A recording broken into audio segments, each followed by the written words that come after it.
Welcome to Fringe Fanatics with Chad Lee and Chris Zane. And we are back. Ladies and gentlemen, it is episode 127? 128 of Fringe Fanatics. Yes, episode 128 of Fringe Fanatics. Yep. I am Chris Zane. And I am Chad Lee. Thanks for tuning in. Yes, thank you guys. We greatly appreciate the fact that any of you turn in at all each and every week means so much to us. And if you can, just tell a friend and make sure you like, share, subscribe, and follow us on all things social media. Hit that subscribe button and ring that notification bell so you know when we are sharing things. We're trying to be better about that. We're working on it. And don't watch just like clips. Watch till the end of this episode because we got a surprise for you. Oh, we do. I don't even know really what he's talking about. It's probably just to lure do. them to. There you go. There Yes. you go. Yes. Just to watch lure all them. the way to the end because in the final minutes We're gonna do the DDOE. we will have something epic, extraordinary. indeed. But yeah, so stay tuned for that. We got some new equipment in here today. Yeah. We got the TV up for the playoffs, the play-in. The play-in tournament has begun. The NBA playoffs are here. Yes, right now we have who is it? I'm sorry. It The is Grizzlies and Warriors. yes. Yeah. No. Atlanta and Orlando first. Oh, is that the first one? And then Oh. at 8 p.m. Memphis versus Golden State. So we will get a tune in. I'm really That's the glad. one that means the most to us. Yes, I'm really glad you said that because I really didn't give a shit about the East one. So I'm excited to see the West. Yes. I'll Sorry, have we've that on my- added some things. I just need to adjust that camera so Chad's right there in the middle. See me? Beautiful. Cool. Awesome. Yes. We are so- on 128, and yeah, last weekend was a very eventful weekend. We had a lot of sports, a lot of golf, a lot of UFC, racing. Everything Yeah. was going on. Definitely. A lot We'll of get stuff into most of happening. Yeah. And, it was a very, very eventful weekend, but it was full of a lot of good things. A lot of cool things happen in sports. The NBA season has wrapped. The NHL season will be over this week. And, we are just in it to win it, as they say. Yes, indeed. Yeah. So, but let's get into our weekends, Chad. You want to hit it? Tell me about yours. You went over to help out the knee circles boys a little bit yesterday. You said. Yeah. I'm helping those guys out. I kind of, I got them going on video, and it just wasn't up to snuff. We had a few things we needed to work out, so we got that done, and their stuff looked good. But then the inevitable happens sometimes, and that is anything that can go wrong sometimes will. Yep. And unfortunately, they will be re-recording again tonight because we've done it before, recorded an entire episode without any sound. So bummer for them, but nonetheless, their video's looking good. They're on the up and up. So that was pretty cool. Did that Sunday after I went over to my parents and I forced my dad to watch the F1 race. Did you really? I did, yeah. Is I he got never- there. He does doesn't he- really care. Does he more of a NASCAR guy? He doesn't give a shit about NASCAR either. Really, just no racing. Yeah, he's not What did big he on think racing. of it? Well, and the funny thing is too, he did race dirt track. I remember you telling me about that. way yeah. back in the day. So it is That is funny kinda that surprising that he doesn't, he doesn't get into care. it. But he was getting into it a little bit. He was starting to ask some questions and stuff, and I was filling him in on That's things. cool. But That's did that. Then went over to the knee circles boys. Watched the Nuggets game as they closed out on a winning streak with Clobbered Mr. the Rockets. David Adelman. Yeah, I mean, really, the end score was really nothing compared to what it was at the start of the fourth. They man. were up 31. 36. Up by 36. 36, Yeah. damn. Yeah. They were just pounding on Houston, and that's the second place team, and they played all their starters. They didn't. All but like 3.5 quarters, pretty much. Yeah, So that's when they wove the white flag. Waved it, Waved it, waved however it, you- weft it. English grammar, Whatever, man. just making up words. But yeah, then Saturday I did a lot of yard work. That's kind of becoming my yard work day. I reseeded the front lawn. We got some bare spots. Trying to fix that. So I had to reseed. Yeah, So- more turf builder. Yeah, but then I got to worry about the damn birds stealing my seeds. That's their food. I've really been wanting to put some turf builder in our yard, but I'm worried because I hear that you should wait like 2 to 3 days before the dogs go out there. Is that If it's like that's kind of like fertilizer. So I would. But there is like But just regular turf builder isn't a problem? it still has some fertilizer in, I think. Yeah, because I mean, there's like a high concentrate of, I think, nitrogen or something in it, right? Nitrogen's not so bad, but it's No, the other stuff. Yeah, I can't think of what it But is. yeah, I mean, that's the And stuff you you know, gotta little worry man's about. out there eating, like He grazing eats like a grass, cow. So yeah. Yeah, I have to worry about that stuff with our dogs because they eat grass. So Yeah. I try and get like pet-friendly fertilizers and stuff. Oh, okay. Maybe I'll They have to do look have into that that. stuff. Do you but, think it still works as well? probably not as well, but it Yeah. works. Yeah, the It turf builder doesn't last year. kill you, so I mean Yeah. that's nice. I waited till last year. She was gone for a few days with little man for me to do it, but I don't know when that's going to happen. So I might just, I don't know, have to force him to go to the front yard or something. Yeah. So well, Yep. Cool. And then I'm trying to think. Oh, on Roku, which it came up on my TV on the menu. There is a Brewers, like 1981 Brewers documentary with Bob Uecker. Oh, okay. All those guys from the Brewers. Raleigh Fingers, Euclid was in Was there. the Euchre a coach at that time? No, he was the announcer then. He Oh, played in like the that's 60s. Yeah, I thought dude. so. It's like, there's no way he was playing. For them. No, but he's in it talking about Cool. it, and it was pretty good. I don't know what it was on originally, but it is for free on Roku.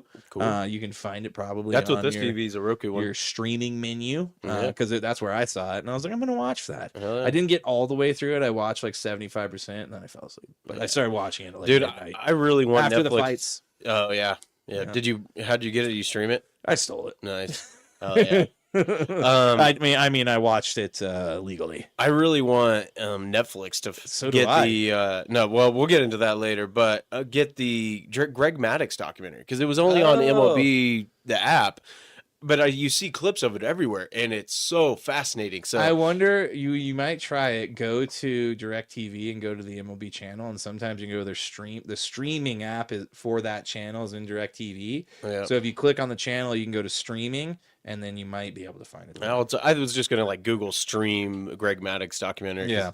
I want to watch that soon. Oh yeah, I mean, I keep seeing clips from it, and it's insane. It's nuts, Just like dude. this stuff where he's like, there's one. Well, thing I saw. Did you see the one the other day? I'm sorry to cut you off, but this is the best Is it one I've with seen. the pitching coach that comes out? Yeah. And they're like, he's like, all right, man, we're going to play. He's like, no, give me 2 more pitches. He's like, I guarantee you, in 2 pitches, I'm going to pop. They up wanted to him to third. walk this guy. Yeah, he's like, no, let me pop. Yep. Yeah. Oh man, and then the one with Jeff Bagwell too, where he Oh. knew. It's like, There's one with Chipper Jones and stuff. Yeah. oh man, it's just like it's so nuts how smart he was. And they Yeah. called him the professor for a reason. it's like Jokic, and David Yep. Adelman brought that up after Sunday's game where he's just like, this guy's out there, and it's like, he's seeing plays before it happens. It's nuts, man. A week or two ago, I mean, I forget who they were playing, but he was calling their plays Oh wow, as they were calling him. He's leaning to the guys, like looking over. He's like, they're running pistol, and like Man. letting it's like literally like Peyton Yeah. Manning, I mean Patrick Mahomes, all those guys who are reading the defense beforehand. It's super cool to watch. So yeah, it's pretty cool. that's why I feel so blessed, man. Like watching Jokic is like watching. I've said it before. It's maybe not Jordan, but we're watching the best player on the planet. This is our generation is Jordan Yeah, right now. I think so, man. Yeah. Yep. Yeah, there's no other way to put it. I mean, he has done things that will never be done again. And we're lucky, like think about some of those other guys that's got Ja Morant. If you're a Grizzlies fan and you got your guy out there doing Call of Duty celebrations, what if you're a Pelicans fan? Dude, they just fired their VP and stuff like that. They won 21 games. This year. I also heard, and I mean, I was thought about bringing this up in the NBA, but I guess they were told to try and trade Zion this offseason. I don't blame them. Yeah, I mean it makes Yeah. sense. So I mean we're blessed, dude. We got the best player in the world. I love watching every Jokic game. I said Jokic, like every Nuggets and Jokic game because I mean, dude, 130. I'm turning it into like every playoff game, just like last year. It's going to be an event. It really is, and that's the thing. Like, I mean, we've got this coming up, and we'll get into it a little bit more later. But I feel a renewed energy with the Nuggets. It's been nice. Oh, the last 3 game was great. It was Yeah. it was a breath of fresh air. But yeah, For we'll sure. get into that in the NBA. You got anything else other than waking? What cap off any other shows? There probably is, but I can't think of them. Take me to your weekend. You went and had fun. Well, I mean, it turned into a little bit of a We had a little fiasco, hiccup. Yeah. but it was still a good time nonetheless. Yeah, so I we suppose. rented an Airbnb. I said suppose. So suppose. We're making up words today, man. Talking is hard. Yeah, On live. Yeah. Well, yeah, outside of Idaho Springs, it was about 20 minutes up the mountain, and there was an Airbnb that we rented up there for 2.5 days. Yeah, about 3 days, and there wasn't 2 days and 3 nights, or yeah, 2 nights and 3 days. yeah, something like that. So we got up there Thursday, we left Sunday, but it was a great time. We went 3 four-wheeling nights. on Saturday. And it was a blast, dude. The four-wheeling trip was You like the definitely one of- four-wheeling trip? We really like that. Yeah, I mean, we've it's done it a few times now. well, when you grow up in Kansas and Missouri, for her, that's like what we did all the time. My dad got my brother a dirt bike whenever I was in 7th grade, and it was basically my dirt bike. I rode it all the time, every day after school. Yeah. What was it? Do you remember? It was a 100cc. It wasn't a 150. It was just kind of a like Yamaha, I Honda. believe it was Yamaha. Yeah, Yeah. but I mean, So dude, I got to the point 100, dude. where we had like a little forest Or no, area. it's a behind YZ our- 100 something. Oh, nice. Yeah, I mean, we got Jason and stuff. But, yeah, dude, I got to the point where I was like, I wanted to be like McGrath. I wanted to be Jeremy McGrath. Dude, I love Jeremy McGrath. Dude, he was awesome, man. Yeah. Like, I would watch motocross back in the day. I would have my dad time me, throughout this forest area. I had a trail and everything. Nice. But I mean, yeah, so I mean, we love four-wheeling, and this chick, dude, she is a fucking badass. Because I mean, it ain't like, so this four-wheeling trip was a little different than the Glenwood Springs, the one you're referencing, Yeah. because this was straight up rock crawling. I mean, steep crawling over, like you see these Jeep Wranglers out in Moab and stuff having to do. Yeah. I mean, dude, we climbed up elevation. I mean, I would probably say we climbed about 1,000 feet down from like where I-70 was at. So it was right outside Idaho Springs. And I couldn't believe it, man. I mean, the way she was able to handle it, I was like, she's a fucking badass. True Missouri girl right there. Missouri. Yep. Now I gotta say it every Every single time. time. Every single Missouri. But the four-wheeling trip was awesome. That's cool. Yeah, we got to drive through some snow, and I got stuck once because I was like, I can't help it. I got to go through some snow. Yeah, Dude, yeah. there was huge puddles that I was just storming through. It was a blast. That's cool. Yep. We had a little bit of a learning lesson because we kind of are still some city slickers. Where Saturday night we went to Mountain Prime. Everybody should check that out. It was a really good steakhouse there in Idaho Springs, and yeah, we just thought, all right, well, we should have wanted, because you really got to, like, where we were staying at, drive through some hairpin parts. Yeah, to get up down to our Airbnb, Yeah. and she wanted to have a few drinks and not have to feel worried about that. So we checked out an Uber.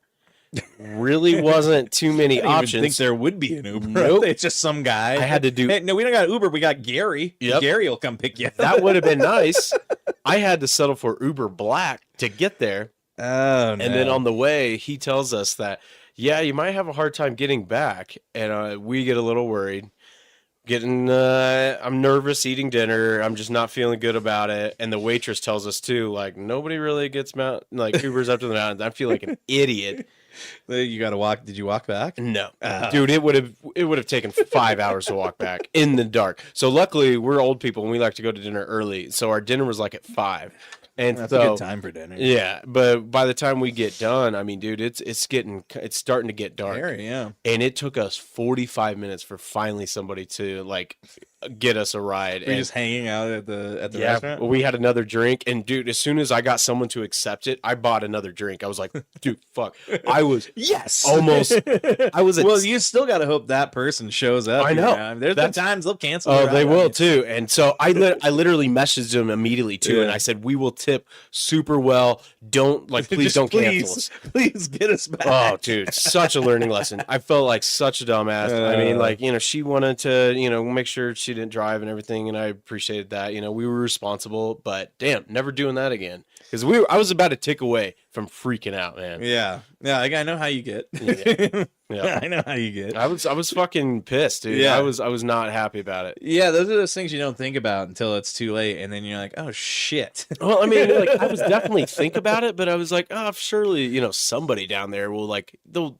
You figure there's probably just someone down there just cleaning up, Yeah, just exactly. one person. It's not like it's a huge market, but you'll get a few rides. Oh, And man. I No. would just, be like, you better No. tip me like $30, or I ain't showing up, dude. That's what I would dude. do. We tipped him. It's $20 on top of the ride to start. I think it was a dude. $35 ride. We tipped him 45. that's yeah. really good. So yeah, we well, made good on sure you. we took care of them. But dude, so Friday night though, they had a pool table. We just kind of like played pool and had some drinks. After we got back from the steakhouse, like we seriously listened to live music like on YouTube for like 2 hours and drank. I got probably more drunk than I have in quite a while. I had to Did do you it take right. your pills? I did. They worked, dude. They did? Yo, they wow. work great. Yeah. It's like No hangover. Yeah, they're called Cheers. We're trying to Cheers. get you to be a sponsor. Cheers. Please be a sponsor. Please Yeah. sponsor us, damn it. Because we love drinking and we want to We're encourage getting other old. people to keep drinking Yeah. and to avoid the hangover. So you take 3 of them, then right after you're done drinking, I felt fine Sunday morning. Nice. ready The only to go. problem is you got to remember to take them after you're drinking. That is, yeah. I guess but that mean, is. it wasn't What if too you bad. black out? that forget? is, that can will happen. be good. That Yep. can happen. I mean, it almost got to that point on Saturday because I put on the fight. She goes and takes a bath, and I was like, "Hand me my pills." I mean, it was like that. Dude. pills. I wanted to make sure pills. I took the advantage of that Airbnb. Yes, you should, man. That was the other thing. So Friday night, we just kind of hung back, ate Bojos, and God, did you put honey on the crust? no, we actually Are just you did the insane? regular. I like their prairie pies better. It's too much I didn't bread. even know there was a prairie pie. I know. I Is didn't it like know that a- for is the it like a longest time. pan toss? It's just basically like a hand tossed regular pizza. Our hand But you toss. get way more pizza with the mountain pie. It's 70% crust. It is. It's like Yep. the crust is like it's like that. Oh, it's thick. nuts, dude. insane. It's like stuffed crust without the cheese. but it is like your breadsticks, kind of. This is pretty good. Yeah, But but yeah, get so it. I wanted to bring this up because I know Meryl would like this. It's a full moon Friday night in the mountains. The moonlight Incredible. was insane. We watched that movie Wolfman. Fucking Oh, the sweet, new dude. one. It's fucking cool. Is it good? You should check it out, man. I'll have to watch It it. is. It's a I was worried about it because I'm thinking about the Benicio del Toro one from I know. like a long time ago, which is pretty good. I mean, it was probably about 10 years ago or so, and and it it might was. have been longer. yeah, it than might have that. been I about don't 12 or even know, 13, dude. I Let's think. see. I'm gonna look it I think I actually watched it on a bootleg DVD back in the day. up. That's awesome. Yeah, but dude, this one it's got. You 14 years ago. Yeah. 2010. This one's got Ruth from Ozark in it, and dude, it I've was never watched that show. We were just super talking cool. about that the other day. What? Yeah. Oh, damn! You should, man. Yeah, there's too many shows. I had to with it being close to home, Ozark. Yeah. But yeah, I'm dude, dead. it was just nuts, And so like, we're already, you're already a little creeped out up there. So like, we go Yeah. let the dogs out, and we're like, "Where's the Ding, wolf ding, at?" ding, ding, It was ding, fun, ding. dude. But hell, good time. Came back Sunday, got back Nice. to working out, and Nice. then I watched. Oh, I caught the end of the race. Yep. Sunday morning. Okay, Sunday cool. morning. Yeah. That's all you needed. Yep. They watched the Nuggets game. Yep. There. It wasn't exactly a very exciting race. Fuck it, dude. Let's get into F1. Let's hit it. Let's we got do it, 10 let's hit minutes. it. Yeah, we got 10 minutes. All right, give me 1 second here, and we're off. Vroom, vroom, vroom. I do like when we just throw curveballs, What are we doing? I don't know. That's what I'm We're saying, doing man. this. Oh man, I got it. Live. I'm moving my mice. I'm moving my Meese around, and I don't know where it is. It's on the other screen that we got because we're moving up on the world, Sweet. Yes, sir. So yeah, F1 happened. Bahrain. 9 a.m. Sunday morning. We're now in that window where they are not totally out of the realm of reality to watch because it's not 11 or midnight on a Saturday. But first 9 a.m. race, and Oscar Piastri gets the pole, and he takes that pole all the way to the finish. and Runs away with wins it, man. At Bahrain. 15-second lead. Yeah, big lead. Lando Norris, his teammate, who is supposed to be the number one driver, but if you ask Zach Brown, he'll say, I got 2 number one drivers. He clearly does. He does at this point because clearly Oscar Piastri is willing and able to push Norris to the limit. Norris was battling a lot of stuff. He had some mental demons. He was battling the car as well. He got a penalty because of the dead box thing. Yeah. They don't really know what happened, if he put the car in gear or what, and he was trying to figure out where the clutch was engaging, but he rolled past his starting box and that was a 5-second penalty. Yep. So really, if you look at it, he would have finished in second had it not been for that penalty. But yeah, there's a lot of stuff going on. Big thing, Max Verstappen finishes sixth, Yep. and he's not happy with the pit crew. No, did you hear why? The light was messed up. Yeah. They ended up having an issue with their. They have like a little board, almost like in movies, but it doesn't clack. It just shows a light that lets you know when you can go. And theirs was malfunctioning. It stayed flashing. Couldn't figure that out. It also happened for his teammate Yuki Tsunoda as well. Yep. But it looks like, the big thing in Bahrain is how many pits are you going to do? The majority of everybody went with 2. Yep. And that seemed to be the way to go. And yeah, it was just, that it's the way it goes. What tires you're going to start on has a lot to do with how you're going to end the race. And I think that's one of the reasons why Hamilton finished in 5th. I think he would have done better had they started on different tires, because he was complaining through like the first 10 laps because they're on the medium tires, and those ones take a little bit to warm up.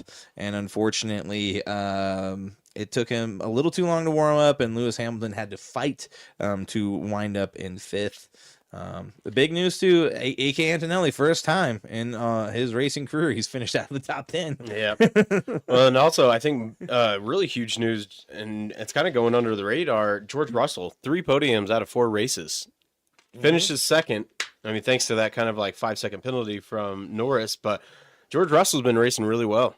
Yeah, and that was the thing that was kind of a big turning point at the end of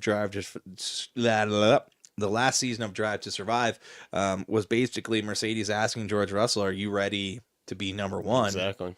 And clearly, so far this year, he has proved that he is, as he is just dominating. Always up right there. now. Yeah, Always he's up in that there. top 3. And that's the thing, man. These points go a long way, especially when you have somebody like Max, who's normally in the top 3, only taking away 8 points this race. Yeah. So, and I also heard, speaking of Max, his manager, because that's kind of been the big talk: is he going to stay with Red Bull after the season? His manager went to the team of Red Bull basically afterwards, and there was a lot of heated words, I guess, exchanged. So they are not happy. And you think about it, man, it's so a lot of analysts kind of were talking and making a good analogy where it's just almost like when teams win the Super Bowl. I mean, the Chiefs have lost a lot of good players over the years because when you win, and defensive coaches and assistant coaches. Yeah. That's why a lot of their pit crew isn't as good, because 2 years ago, they were the best. Yeah. I mean, under 2 seconds all the time, super fast, very polished, and now you lost a lot of guys. They had that controversy, and then they also had the death of the owner. There's a lot of change up there at Red Bull. Yeah, and we mentioned it last week, Max, and even last year, Max has come out and said, if I'm in a McLaren, this is a totally different story. And he said that multiple times, and I do feel like it is coming to that point. And even in Drive to Survive this last season, there was a lot of questions around whether or not Max is going to stick around. And I think with the whole Christian Horner fiasco in the beginning of last year, that took away a lot of, focus. A lot of focus away from the upcoming season. And I think Max is kind of realizing that I don't think Red Bull is necessary to me winning anymore. It doesn't seem like they're as focused and driven as he is, Yeah, it does come off that way a lot. And it's crazy to say, because that guy is just locked in. I mean, he talks about it all the time, like the majority of his free time is spent in a simulator, just continuing racing. So he's legit, and it will be interesting to see if come next year he is driving for somebody else. Yeah, but now that we are 4 races in, let's take a look at the standings. Let's do it. We got Lando Norris, 77 points. Oscar Piastri, his teammate, right under him at 74. Then Max Verstappen at 69. And then George Russell, 63. So there is a tight race in the top 4. Yeah, and they're going to keep jockeying for position this whole season, it seems, because they're all going to be kind of right there. I mean, all it takes is one failure of a car for you to drop back. And right now, you look at the constructors, McLaren is they're dominating. They're head and shoulders above everybody else. 151 points. Mercedes in second with 93, and Red Bull behind them significantly with 71 points. They've got a ways to go, and we'll see, because right now, I don't know if Yuki is going to be able. they've basically Did good at night. slightly upgraded from Checo. They're not finishing in 17. No, yeah. Now they're like in the 10 to 15 That's range. much better.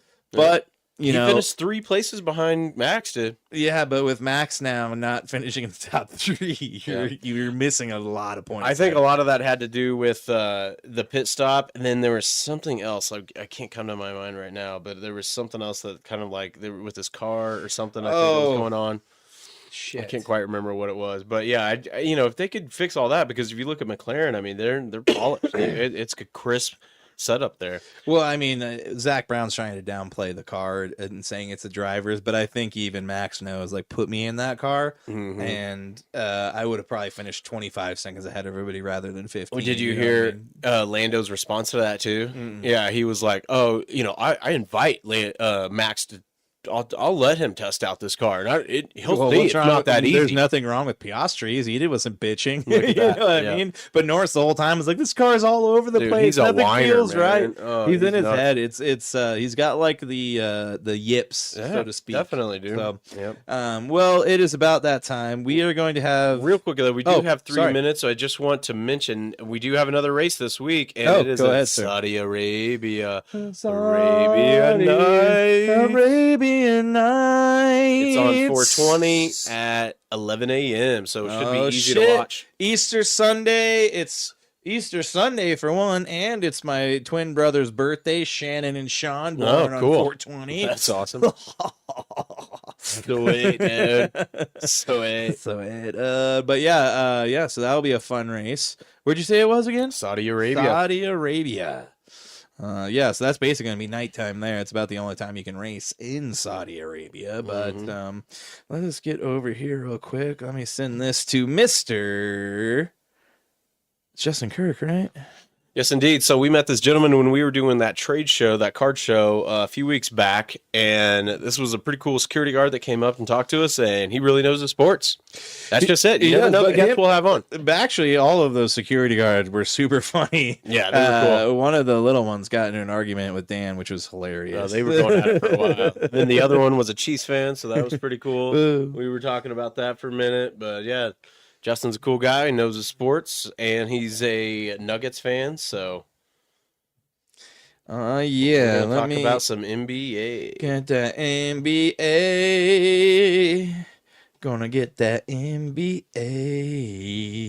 Let me get him. I forgot that he's not in our. It's an Instagram. Son of a biscuit-eating bulldog. Chad, give us an update on this first playing game between the Atlanta Hawks and the Orlando Magic. What is the score right now? 21-15. The Magic have a 6-point lead with 3 minutes left to go in the first quarter. That is fantastic. Yep. And it's pretty likely the Magic are going to win. Clint Capella is out tonight due to a tendon strain. Yep. Those damn tendons, dude. Yeah. Trae Young did lead the NBA in assists this year. Yes, he did. So I'm happy for him. But I'm interested to see what's going to happen in the East. I do feel like it's so wide open over there.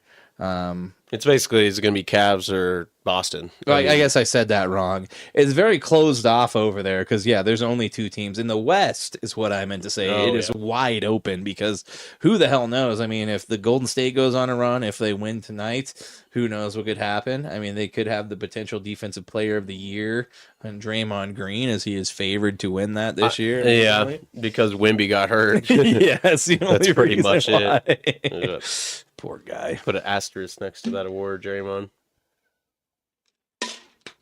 All right. Let's do it. Do it, Justin. Where you at? Where you at? Where you at? There we are. There's me and Chad. Hi. Hello. Yeah, see, it's not too bad. This is our new camera angle. Not much has changed. You get a little more in the upper region here. Yeah. You get it. But, sports memorabilia. Here's what you look like, Chad. Oh, wait, I lied to you. Hold on. Like, what? Here's what you look like, Chad. Hey! City edition. Spin it. So as soon as Justin joins us, he should be joining us here shortly. If he doesn't, he will never be allowed on our show again. Yeah. We will put him on the blacklist. But Oh, there he is. There he be. What's up, man? Can you hear us? Maybe not yet. Maybe he's on mute or we're on mute. Hello? Justin. He said, I think 1 second. There There he is. What's up, dude? Yeah. All right, what's up, man? How y'all doing? Doing good. Thanks for joining us. What's Thanks for up, having me, man? Thank you. Yep, Hey, yep. are you on your phone? I am. Can you turn it a long ways for like a hot dog bun way? Like Yeah. Hold on. I got you. maybe. I got you. Yeah. Give me 1 second. No, you're good. We'll wait. I think he's got the game on up there, too. Yeah. Always, right? Yep. I'll keep it going. If not, I can make this work, but I'm trying to figure out because I had to reset my phone and then it took all my little. all your stuff off. Hold on, man. Just leave it like that. We're good. We're good. sure? All right. Yeah, we're good. Cool. Give me 1 second here. Let me get this lined up. All right. Okay. We are a golden, and there you are. What's There up, we go. man? How you doing? Chilling, man. How's everybody over there? Doing Well, all right. we're hanging in there, Yep. man. We're doing all right. We got the play-in game going right Yeah. now. Watching the playing game, see what's going to happen here in the East. How you been? Yep, that's I've been good, man. Just following everything like I'm supposed to, man. Holding it down for everybody. Nice, go. nice. What jersey you got on? That's an old school Nuggets jersey. That's the dig, man. That Matumbo, man. That is Hey. cool, man. He's my favorite Nugget of all time. Believe it Oh, or that's not, awesome. Legend right there, man. Legend. Oh yeah, man. Dude's one of the best. Yep. Man, he rest in peace always. Exactly. You know what I mean? Oh Yeah. yeah. Oh, yeah. Well, man, thanks a lot for coming on. We're going to talk about some NBA. If you saw those questions, we're going to try to hit you, try to pick your brain about some of basically this play-in tournament and the playoff matchups going on. There's a lot of good matchups. We don't know some of them yet, but the ones that we do, let me hear it. What's your favorite matchup, the one that you're looking forward to the most? Unbiasedly, I'm thinking about the Lakers and the Wolves, man. Same here. And here's the thing about it. We can't beat the Wolves. They were literally built to beat us. Yeah. Okay? Like no other team but us. In doing so, they can beat the Lakers because we beat the Lakers. I can't stand the Lakers. I respect Ant-Man. I got the Lakers. I got the Wolves in 5. I for see that. one. Especially with that new groin injury to LeBron. Yep. Yeah, 40. I really stand on him doing what he does. I got a lot of respect for LeBron. I'm class of 05, you know what I mean? So I spent high school rooting for LeBron, Melo, and D-Wade. Same now. here, So man. 05. Me and you the same age. So I have no problem with LeBron like a lot of people do, although I'm not a LeBron sexual. I gotta steal that, man. I haven't heard that one before. That's a good one. I call one of my friends that he's a LeBron. Wherever the team LeBron goes to, he does that. You know what I mean? Yeah. But Yep. 40 is a different monster for anybody. So that groin injury is going to mean something. But they got a top 10 bare minimum top 10 player in Luka. So Yeah. that also means a lot. You know, that's I hate to say it, that team became that much better with that. Well, addition. and So, let's not forget, I mean, Luka was kind of what killed the Timberwolves last year after they beat us. You know, they didn't stand a chance against Luka going off. And I felt last year, had we beat the Timberwolves, we would have ran through the Mavericks. So that is one of those things like where maybe the Timberwolves are built to beat us, but I don't know who else they're built to beat. You know what I mean? Like exactly. And that was my point. When you mentioned that, that's the perfect point I made. I was like, they can't beat anybody else. There's a reason why they're, 6th, 7th, 8th. You know what I mean? Yep. They're not a really, really good put together team to beat anybody else. I forgot there's a term for it, but just because they can beat us doesn't mean that they can beat everybody else. You know what I mean? It's like just because Mike Tyson can beat Buster Douglas doesn't mean Buster Douglas can beat Evander Holyfield. You get what I'm saying? Yeah. Yeah. Right matchups, man. Right matchups. It's just a lot. I really hope they tear each other apart though. Oh, I hope so too. We want them to go 7 games, knockdown, drag out. You know what I mean? Like, Understood. And what's understood shall not be discussed after that. Like, because I think we'll beat the Clippers.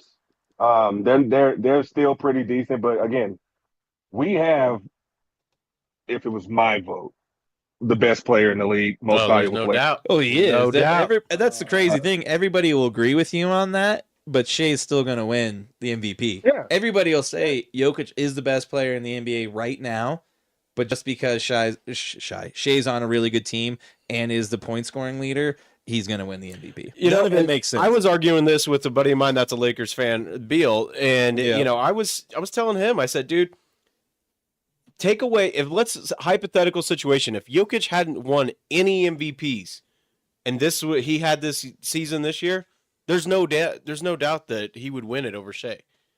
It's just voter fatigue. It's voter fatigue. It is. It's a literal thing. You know, he averaged a triple double. Last person to average triple double in the season won MVP. Yep. Right or wrong. You know Right. what Yeah. I mean? Right. He's the first center ever to do that. That means over Shaquille O'Neal. That means over Kareem Abdul-Jabbar, Hakeem Olajuwon, David Robinson, Dwight Howard, Yao Ming, Taco Fall. It doesn't matter. He's Taco Fall. done. Nice Taco! You're so right, man. Like, you know, he's he deserves it, but we know who's gonna get it. And bottom line, to me, the OKC Thunder are a really good college team, if you will. They're number one, but I don't think that they are going to the finals like everybody else does. Maybe it's just me. And if Shea happened to miss a few games, they're still going to win games. Well, that's Okay. the thing. He in the games that he's missed, they still have a winning record. You could take him off, and those guys will still probably be. If he didn't play this entire year, they'd probably still finish 6th in the West. You know what I'm saying? Period. Period. And then if you take Jokic away from us, we wouldn't we'd even be be out of sniffing the playoff. oh, it'd be bad. now what is most valuable? Okay, Exactly my point. Yeah. Yeah. What does value mean at this point? You know. Right. I'm like, come on now. But Shea played his ass off this year. You know what I mean? Like that's the best team in the West. They got the best player. He's cold. My hat's off to him. It made a big difference bringing Hardenstein to that team. Hardenstein has had a killer year. What's stupid?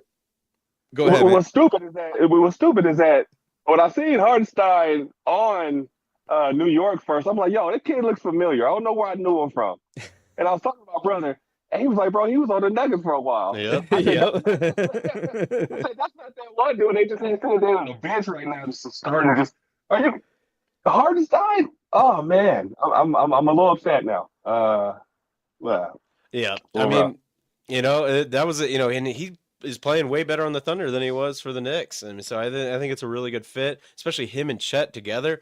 I mean, that's a powerful twin towers right there. I would love to have a backup like that for Jokic. You know what I mean? Oh wait, we did. well, right.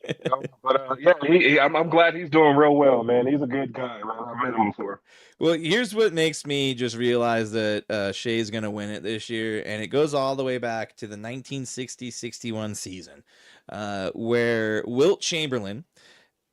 Oh, I'm sorry, 61-62. Wilt Chamberlain averaged 50 points per game, 25.6 rebounds, and did not win the MVP. Bill Russell did. Jesus. 50 points per game and almost 30 rebounds. And dude didn't win the MVP. If that doesn't sound like right, like that doesn't sound like history rewriting itself. I mean, it's they want to win it. Who wants to win? Who they want to win it? Well, it just sucks because it's a media biased thing now that it's just the 4-letter network. Yeah, and ESPN is whoever ESPN wants to do it because pushing the narrative. The thing that I was telling my Lakers buddy is like, man, because he was thinking, he's like, oh, you're part of like the Broncos crew. I was like, for one, don't you ever lump me in a Broncos group. Ever. Chiefs fans. Nope, that does not happen. I am all over Twitter all the time. And there are a lot of people, and even people that have MVP votes that cast their vote for the MVP that feel that Jokic is the MVP. It's just this narrative that gets pushed through ESPN. Yeah, That's literally. what's happened. It's what happened with when Embiid got it over him when he Yep. should have won it then. We're looking at a guy who really should be a 5-time in a row MVP. Yeah, seriously. And he was robbed of it now twice. 5 times, like Booker T. Like Booker T. 5 times. And speaking of ESPN, like they do the same thing with the Lakers. When we went to the finals 2 years ago and won the finals, there was literal disappointment from people because we went to the finals. Yeah. Because it wasn't that the Nuggets won. The big story was that the Lakers lost. Oh, yeah. That was it. Like, that was the headline. Lakers lose. And it's like, what about the Nuggets? How about this? Beating When them up. Ovechkin breaks like a Babe Ruth record and passes Wayne Gretzky. What's the first story on First Take the next day? Is this comparable to LeBron? Yeah. Are you kidding me? Why does it matter? That's exactly. Why do you have to bring LeBron into this? because right now he's this era's greatest athlete of all time. He is. And what's crazy, and I don't disagree. I mean, he's in my top three. It's Jordan, Kobe, LeBron. Yeah. But there's going to be another guy who's going to come along at another time, and that's scary. That's going to be better than Jokic. That's going to be better than LeBron. You know what I mean? It's crazy, and that's all they're going to talk about, regardless.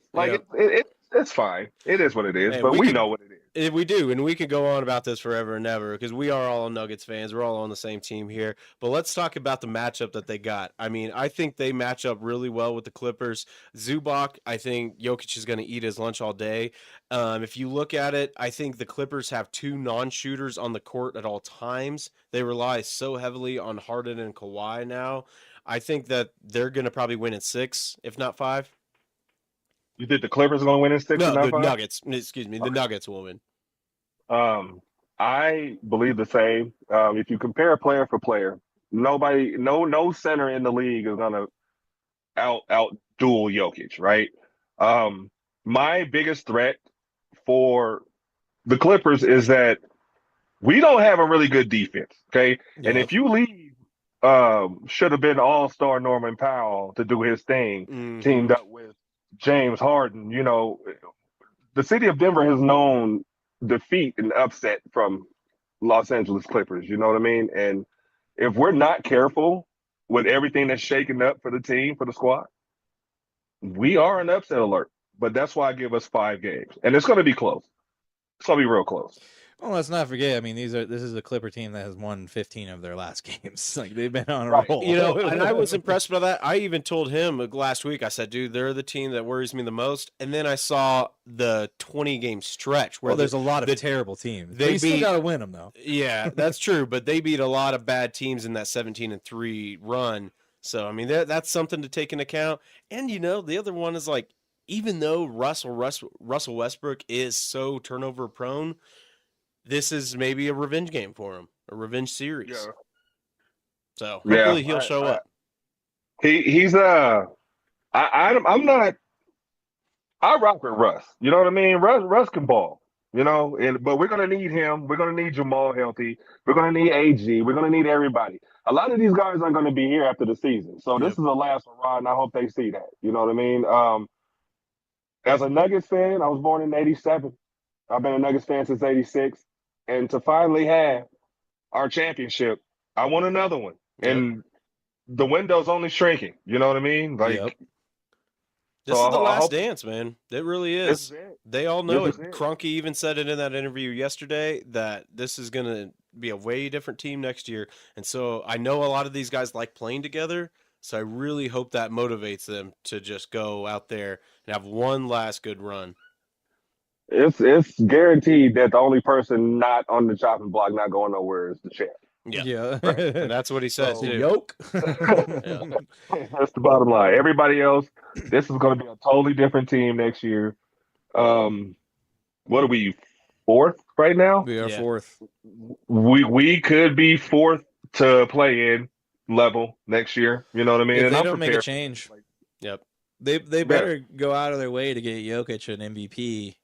or not MVP, another All-Star to play along with him, because he is the only MVP in a 10-year career to never have another All-Star alongside of him. So they better find somebody, because I don't know if Murray's ever going to do it at this point. Right. And then with the Clippers, like I said, they got guys on there that have done this before, right? Kawhi Like, scares me, dude. Kawhi is a killer in the playoffs. oh, and I forgot about him. Yep. Don't you go forget about Kawhi, man. Yeah. Here's my rebuttal to Kawhi, though, is that in 18 games versus Kawhi Leonard, Aaron Gordon has averaged 10.7 points, 6.5 rebounds, and 3.1 assists against Kawhi. I do think that if Gordon can do a little bit better than that and hold Kawhi under 24 points, this team is going to have a significant chance, because the one thing about the beard, so to speak, is that he falls off in the playoffs. If they can get around the foul calls on him, excuse me, that won't be an issue. And I think having Christian Brown on him is going to be a defining factor in how well he can guard James Harden, because that is one thing. That guy does deserve Most Improved Player of the Year. Yes, Christian Brown has gone way above and beyond what anybody think he could do this year. Basically doubled all of his stats, and he's become an incredibly good defensive player. If he can stop James Harden and not get in foul trouble and not allow James Harden to get to the line, I think this team, like Chad said, has a chance to do it in 5. If not, this could be a 6-7 game series for sure. Yeah. Serious consideration for that matchup with AG and Kawhi. That's going to be 6 years ago, you would have been like, yo, Kawhi over AG all day, right? Now, AG is a different player. He's evolved. He played with the best player in the world. Let's call him the best player in the NBA. I believe the best player in the world is a totally different thing than best player in the NBA. But anyway, him and Kawhi, that's going to be the key. We're going to learn that this year as MVP's released. Yeah, easy. And Kawhi, that might be the deciding factor in the series. That matchup there, Kawhi AG. Like, it could be. Yeah, because you look at the inverse, Kawhi's averaged 20.4 points and 6 rebounds and 3 assists against Aaron Gordon. So he's below his average this year, which I think is right around 24 points. So as long as Aaron Gordon just do what he's done, they're golden. But you can't, and that's the problem with the calf and everything that has severely limited Gordon this year. God forbid that thing flares up in the playoffs. God forbid, please, we will pray. We will pray to baby Jesus. But, here's a play where I kind of saw a little bit of a tip towards the other way, where in that Houston game, for the longest time, over the last almost 2 months, due to that calf strain, when he's right under the basket, instead of powering up and just slamming it like he's done in the past, he's hesitating. He kind of does like a Euro step or kind of goes for a layup. In that Houston game, he had 2 guys right there in front of him, and just said, fuck it, and just threw it down, man. And I was like, that's the Aaron Gordon we know. Yeah. So we need the guy jumping over rotating mascots, if you will. Yeah. And we need Russ finishing fast break open buckets. Oh, my God. Okay? Don't even get me going on that. That dude still cannot hit open layups. It's amazing. But let me ask you this, man. As a longtime Denver Nuggets fan, we just fired the best coach in Denver Nuggets history, and David Adelman has taken over. How do you feel so far about that change, and what do you think about it going forward? This is the same team we've always had coming into the season. And as a former professional player, former basketball player throughout life, a coaching change can shake up anything. It's science, man. Like, it's chemistry. Chemistry is science, and that's what we had with Mike Malone. But David Adelman is also part of that chemistry. Okay. I think that we are still the same team of the season. My opinion of the season is that we were not going to the finals, but they got something to prove this year. And this is his chance, like any other coach that's ever take over as a head coach, to show that he's able to take the helm. Should we go to the finals? Please surprise me, basketball guys. Mount Matumbo, you're up there. Doing lots of praying. I love it. You know what I mean? Yeah. If we go, he might deserve a chance to see what he can do next year. I mean, hey, if he makes it to the finals, dude, sign him up. Don't give him a long-term deal. Give him like a 2-year deal. Just see what happens. You know? Just you know what I mean? Just get You know what I mean? We let Mike Malone cook, did we not? You know what I mean? And Adam's been a part of the organization for a while. Let's let him cook. I don't know who else that I would want to bring in here to. I mean, not that's Bodenhauser. Bodenhauser had a horrible year on Phoenix. Dan Hurley was the one that they were floating around, the UConn coach. And then no. Auburn, look what he just did at Auburn UConn. Coach, I believe, as well. Bruce Pearl? I think so. Yeah, Bruce Pearl is, but he's only stuck in college. He's never coached in the NBA. Yeah, I mean that's what you're looking at. Different monster. It's a whole different monster. It is. Anybody coming in is coming to come coach the best player in the world. Yep.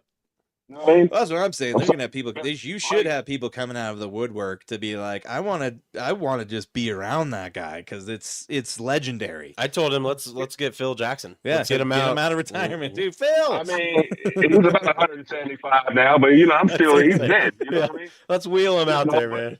That's awful. He's the goat. You got to think though, like if let's put a different spin on it. If this was the Patriots with Brady Belichick and they got rid of Belichick in the tenure of Brady, and that new coach who came in took them to the Super Bowl and won, does that mean that was the coach, or does that mean that was the star player? Well, we're still trying to figure that out. I mean, it does kind of seem like it leaned more towards Brady at the end of that argument. But... I mean, with him winning in that argument, right? But you can say the same thing about Jokic. No, I think Jokic is a different story, man. they got Jokic on the bench writing the plays down for him. You know what I mean? He's like, bro, I'm the coach now. I'm just saying. But no, we'll see what we can do. I was upset like everybody else until I figured out what was going on. But I want to see Adam and Cook, man. I would like to as well. I was a little hesitant at first, and he's kind of a quirky looking guy. But if these guys listen to him, that's all that matters. I just like that he goes with the flow of the game. There's been too many times that I feel like Malone is just beating his head against a wall, trying, I guess the definition of insanity, like, trying the same thing over and over and expecting a different outcome. There are times where I'm like, you got to take someone out if they're doing terrible. Yep. If Murray can't hit a shot, get him out of the game. I don't care who. Look at those games in the playoffs last year with MPJ, where MPJ was just cold. Yep. Cold, bro. Take him out. In the whole game. Yep. Westbrook, take him out. But that's what they were saying, that he was showing a lot of favoritism to Westbrook, leaving him in when he's trash. You know who leads the league in field goal percentage against him? Jalen Pickett. He doesn't have that many minutes played, but he's got damn good defense. Yeah, he does. Yeah. Hey, Pickett went off in what was it? The second game of Adelman's tenure there against was it? Yeah, when all the starters are out. Yep. Yeah. He had a triple double the other day too. Real quick before we get you out of here, I got one last question. I see you got your Broncos hat on. We're going to shift gears a little bit. We got the draft here in a couple weeks. Who is your prediction? Who are the Broncos taking in the first round? Number 20, or are we trading back? What is happening? We are getting Shedeur Sanders. This is bottom line. This fool's wild, man. I think we're going to Travis Hunter, here we come. You know what I mean? Hey, he said he want to come, and if we're the only team going to let him play both positions, hey. I think Ashton Genty from Boise State. Yeah.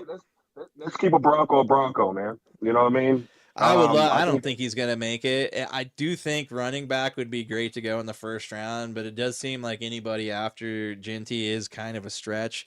Or Omari and Hampton does seem like he was kind of going to be on the Broncos board, but now he's moving up and he might go ahead of the Broncos. So I hope they go a playmaker for the offense, man. We need it like a hole in the head. You know what I mean? Like we definitely do. Somebody told me Cam Scatterbro. Oh, that'd be wild. I wouldn't mind that because he'd probably be a second or third round. Yeah, that's what I've heard him going in his second or third. My hunch for the Broncos is Tetera McMillan or McMillan. Teteroa McMillan. Yeah, they've got a nickname for him. I can't ever remember. I think it's just Tet McMillan. Tet, but they call him like the best route runner and possibly the best receiver in the draft, and they're saying somehow he could fall to 20. So yeah, I mean they were kind of. It just seemed like he was going to fall to the Broncos. So I just hope they go best player available offense. I don't really care what it is. I feel like we need running back, wide receiver, but like you said, I hope we just get somebody good and let's see what we can do. I feel like we're cooking right now. Like we hot as far as Broncos go. My Nuggets It's are been kind a of while. cooling We'll up. take any heat, You know, lukewarm, room temperature.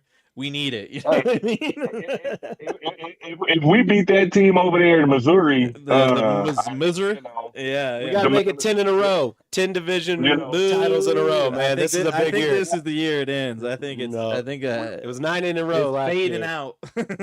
when we beat Patrick, don't call me Pat Mahomes. I think I'll be all right with the season. I don't blame The you, whole man. team. The whole team, because we shut y'all out, and it counts. I don't care what you say. It counts. That last game sucked, even though all of our starters were out. It was tough to watch. I wish I could have rubbed it in more, but since there was no starters, I was like, Nah, see, he feels it as a real Chiefs fan, just like a win is a win, a loss is a loss. Yeah, I yeah. respect that. I hate losing like that, man. Yeah, especially Well, you so want many to at points. least score, you know. Yeah, that was sorry. That was bad, but yeah, I mean, the Chiefs are slipping a little bit. They need to gain some ground. You know, they're vulnerable. You know, Yeah, Y'all need to trade Taylor Swift. there you go. What can you get for her? we're using that magic, man. We got that T Swift magic. We got to keep it as long as we can. Yeah, y'all got to, because that's the ratings will went up. Yep. Yeah. Yeah. All right, man. Well, we're gonna let you get out of here. We're gonna finish the rest of this show. Yes, indeed. Yeah. We will be in I touch, man. appreciate it. Let me know Yeah. if you want to start up a podcast or something. Let me know, man. We'll figure it out. We'll talk. Yeah, absolutely, man. I thank you guys for having me on, man. Hopefully I can do it again. Oh yeah, no, no, we'll definitely have you on again, man. Yeah. Yep. For sure, man. All right, Justin. Justin Kirk joining us, man. We thank you very much for your time. Have a Yes. great night, man. We'll catch you later. Thanks a lot, sir. Thank you. Later, Yep. Justin. All righty. We out about it. Well, That was was cool. it. That was Yes, good. thanks, Justin. So yeah, he was one of the fun security guards at our event that we went to for the Colorado Collectors Forum. One of the highlights of the day. There's just times, man, you kind of jaw it up with people and you just see that like they know how to talk about sports. Yeah. And they're fun about it, you know. Yeah, no, for sure. And he definitely knows his stuff. And yeah, so we will hopefully have him back on in the near Do we need future. to hit that in meeting for all, or is it already Oh, ended? I do need to hit that. Okay. It's just up there. Sweet. All right. I'll cool. hit it. Um, I forget it's over there. I got to get used to this. You have one thing set up for one way for a whole like You year should bring it and a back. half. That was nice so I could see what's going on. You like that? You I like need to be able to see seeing? my hands and face, dude. Yeah, no, I get it. Okay, there we Yep. go. And meeting for all. We're out of there. All right. It is time for the music break. And this week we have the Young Wolf, as we have the majority of this time. And the My name... Sweet Mary Jane the Young Wolf. Yes, My Sweet Mary Jane is the name of the song. Yep. Young Wolf from Thailand. Give them a listen, and we will be back here shortly. Perfect for 420 coming up.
And we are back. You just heard My Sweet Mary Jane by The Young Wolf. Please make sure to go give them a like and follow on all things social media. Generally, it is at The Young Wolf or theyoungwolf.th.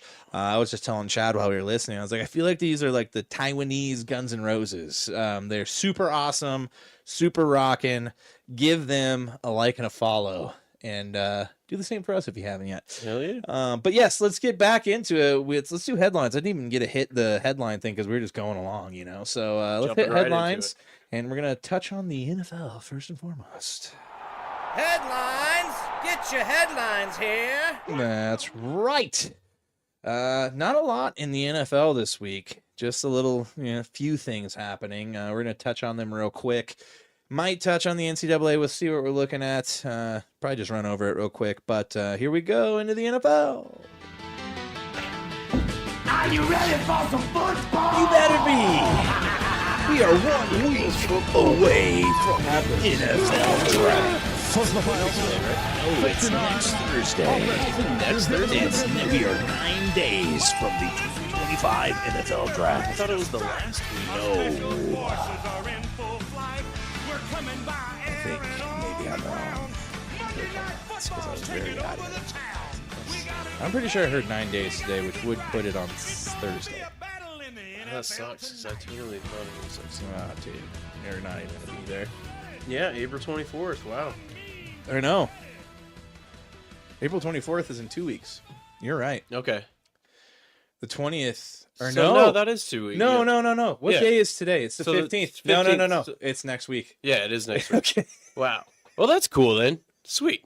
I just time traveled and then went back in time in the matter of 10 seconds. Yep. Yes, it is April 15th. The draft is the 24th, which would put it next Thursday. It's happening. It is here.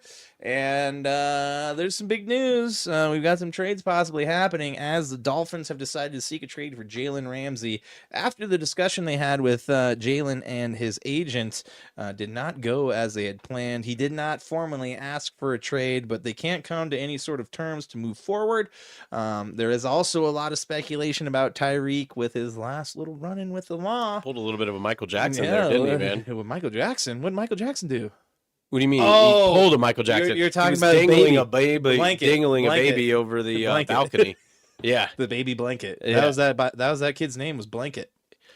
I'm talking about the balcony. I'm talking thing. about Michael Jackson. That kid's name was Blanket. Right, but Yeah, that's yeah. so He did that basically with his what girlfriend, happened though. is his mother-in-law called the police because Tyreek took this baby out to the balcony and was like, Oh, it's Freak- a baby? I thought it was his girlfriend. I guess I missed that. okay, so Holy that's why I shit. said Michael Jackson because Yeah. he took a baby out to the balcony like fucking 40 He's levels like, up into a penthouse. He wasn't quite dangling and shit like that, but she called the cops because he was like really freaking out and having like a, Yeah.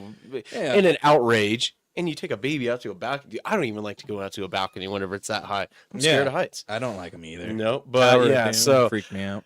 there's been talks where Tyreek could go to the Eagles or the Ravens, and if that happens, I think I'm gonna have to file a complaint. That's I don't know. I mean, he's kind of been a little washed Well, up I over mean, the years, given his past run-ins with the law, he'd probably be a pretty good chief to come back there. but- dude, we're the best. We got the most arrests. Actually, I think the Broncos are up there too, but still. Oh no, we're number one. Yeah.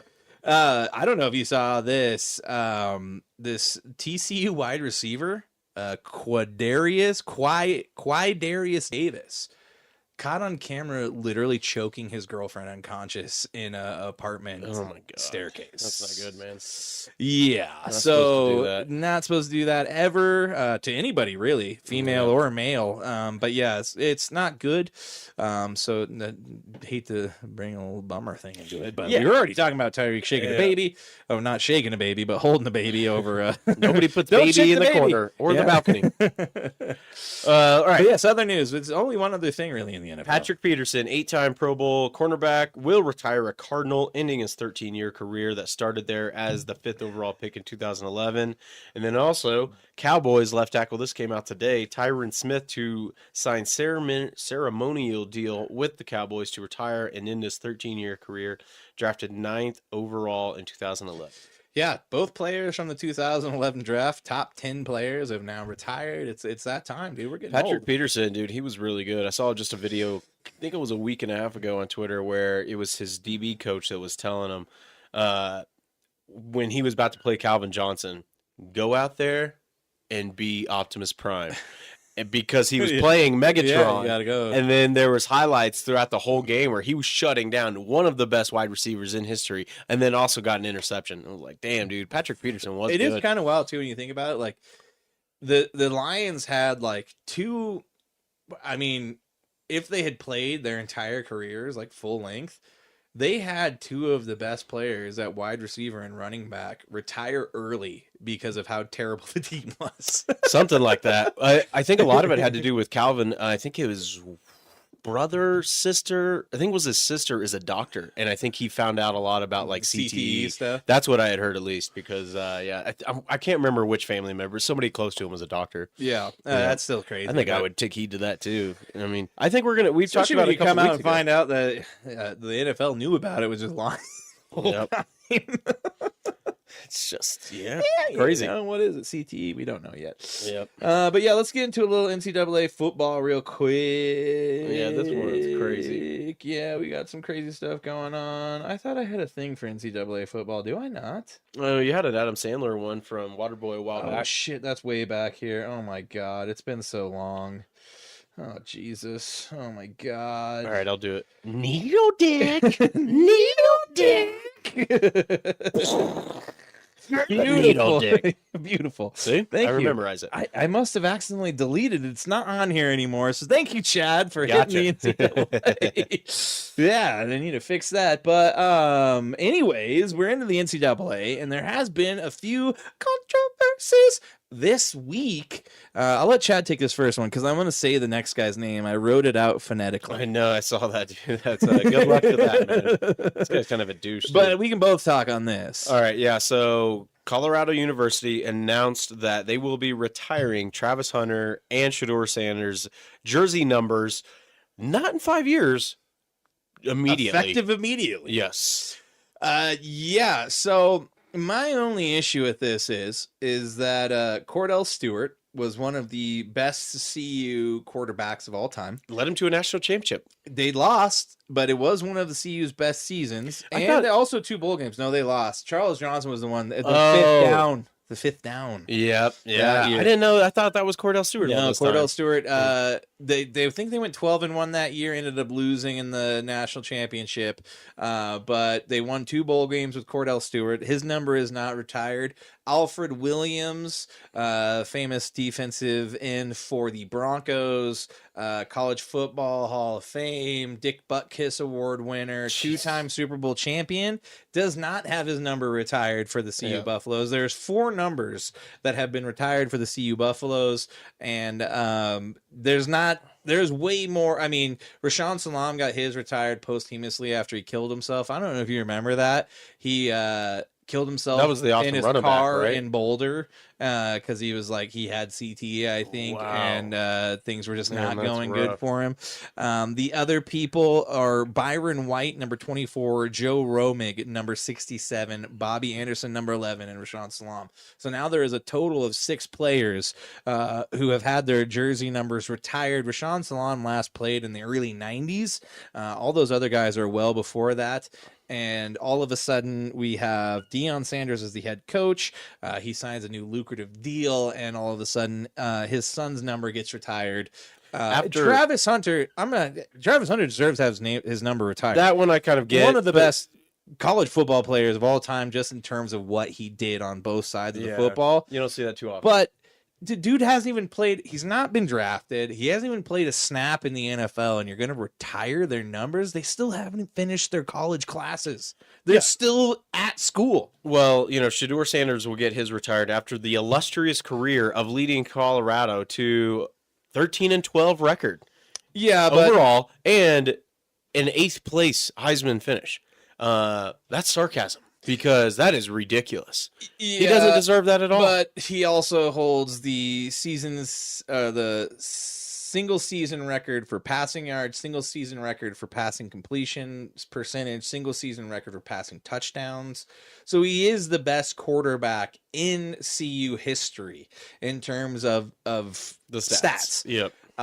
But does he? I mean, he was a top 10 Heisman Trophy candidate, as Chad just stated. But it's just To not have. it doesn't seem right. No.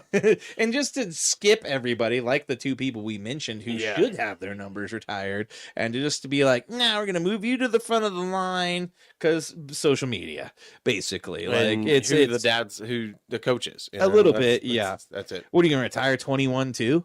Yeah, Just because it's exactly. Dion's That's a good number. point. But this is one thing that I heard that I did not realize, and this was kind of surprising to me. Did you know that the Miami Heat in 2003 retired the number 23 for Michael Jordan, although he has never played Oh yeah, I know that for the Miami Heat? because And they're the only team to do that aside from Chicago. oh, I know. 'Cause, I've heard it's this super mentioned. weird. Well, it's because Pat Riley has so much I respect know, for him. but yeah. it's just very weird. Yeah, I heard that before, and I thought it's cool as hell. I mean, I think that It's every like Jackie team, Robinson, yeah, I think every team 42. should retire 23. which, speaking of which, I believe, No, today's the anniversary. Yeah. Today's the anniversary. I'm glad you brought this up. Jackie Robinson. Today, April 15th, color is barrier. the day where the Brooklyn Dodgers had Jackie Robinson. They start tried to on. erase it from the history books, but they brought it back a week later. Yep. So, in other news, though, Chris, go ahead and try to say this name. Oh, yes. So Nico Iamaleava is the bad apple that is now going to ruin the whole bunch for the NIL, as he is the first college athlete basically to hold out for more money. Tennessee was going to pay him $2 million, and that's what they were scheduled to pay him before the start of the season. He kind of started this back before the bowl games because his agent says, like, yeah, I'm supposed to pay 12 games, 13 if we make it to the conference championship, but that doesn't include bowl games and all that stuff. So he's like, anything above and beyond that is extraneous to what I'm signed on to play for. And he's basically saying, I want $4 million this year. And Tennessee called his bluff, and they basically said, okay, well, you're not going to show up for the first day of practice. We'll see you later. Yep. And now it sounds like he's had to drop down his aspirations a little bit, because I believe the two teams that are looking at him now are not Division I. Wow. So That's things funny. are not going well. Probably for not a him. good move. Nope. So yeah, we knew this was going to happen. It was just a matter of time before something like this happened. And that's what happens with the transfer portal, where these kids are basically trying. It's like a bidding. You know, you go to whichever city, whichever school is willing to pay you the most money, basically. Well, and that's the thing, dude. Like, we went from you see a lot of these, like, old school NFL players that are like live and die by their college team. Oh yeah. And now the college is just the same as the they- NFL. yeah, they jump you're a right- mercenary, dude. And it gets annoying watching these college games where, just like it is with the NFL, where it's like, oh, this player just caught a pass. Last year he was playing for the Ravens. Now you watch an NFL game, it's like, oh, he just transferred from this school. It's every single player, man. And I was fine with like the transfer portal, but then when they change it now to where you can do it twice, now they're just going to be jumping all over the place like free agents. Well, and that's the thing. They need to, at this point, I think with something like this happening, like, you have to step in. But I don't know who the governing body is anymore, because the NCAA doesn't really have control over this. Yeah. They're just kind of It's nuts. I don't know how they fix it. So we're going to have to see how that plays out. But where do you want to go now, Chad? Let's just hit Big League Chew real quick. Big League Chew. Vaughn, a juvenile delinquent in the offseason in his major league debut. I brought it up earlier. Just a reminder. Go check out that Brewers documentary on Roku. Just a bit outside. He tried the corner and missed. Just a bit outside. Yeah, this is pretty interesting, so I wanted to bring this up. The Rockies. I wish you didn't. Yeah, they went 31 straight innings without scoring a run until that was a franchise record until the 6th inning last night, where they scored 3 runs. Yeah, a guest that we had on prior, DMAC, actually live streamed the game until they scored a run. Yep. And it finally happened. About two I and a think half they- games, right? I think they hit in a 3-game series. They No, had that's 9 3 hits. Yeah. They had 9 hits. Yep. Really crazy stat that DMAC reposted the other day was during their series with the Padres, where they did just get clobbered, one of the guys for the Padres went 4 for 5 and drove in like 7 runs. That was more than The Rockies went 1 and 19 or something like that. It was bad. Yeah, needless to say, guys, I tried. I really tried to get. I was like, I'm gonna watch them. I'll continue to watch a few games. At this point, it's literally only to see how bad they lose. I'll probably tune in tonight to see Shohei Ohtani up close and watch what a good baseball player looks like. Because at this point, and instead of retiring numbers, the Rockies need to just retire the team because they are terrible. I think they should really think about moving the team, Dude, because I mean, it was great, but that's a pitcher that has aspirations of a good career wants to come here. No, because you're going to get lit up. And then the thing is, too, I mean, we're still top 15 in attendance. That's still top that's 15 kinda in cool. attendance. That's good. But it's because everybody wants to go hang out downtown. And that's the shitty part is it would be a good baseball town. We're a great sports town if you're good. But if you suck, you suck, and we don't care. And Chris Bryant just got put on the IL again. Yep. With And a degenerative back disease, it sounds like he's done. degenerative disc disease. Yeah. No, maybe It sounds not. like he's done. That's literally what I got diagnosed with. That's how I have Same thing? sciatica sometimes. Is like that. It just like acts up, and so Yeah. he basically is probably having a flare up of sciatica, and they're just calling it that because they probably did X-rays on him. Either way, I thought Russell Wilson was the worst contract in Denver sports history, but Chris Bryant putting in a run for the money, so to speak. Yes, indeed. But yeah, that's pretty much all we got for Big League Chew. Maybe next week. Maybe we'll wait a week because next week's the draft. Then we'll start hitting the standings and giving updates on it because it is a long season. It's very long. We're barely into it, and the Rockies are already so far out of it. They basically have to go on a 20-game win streak to even touch the Dodgers. So it's pretty cool. Anyways, let's get into the NBA. Let's go hard in the paint. Let's do it. Into the Magic, right side to Scott. Slam dunk. 4 seconds.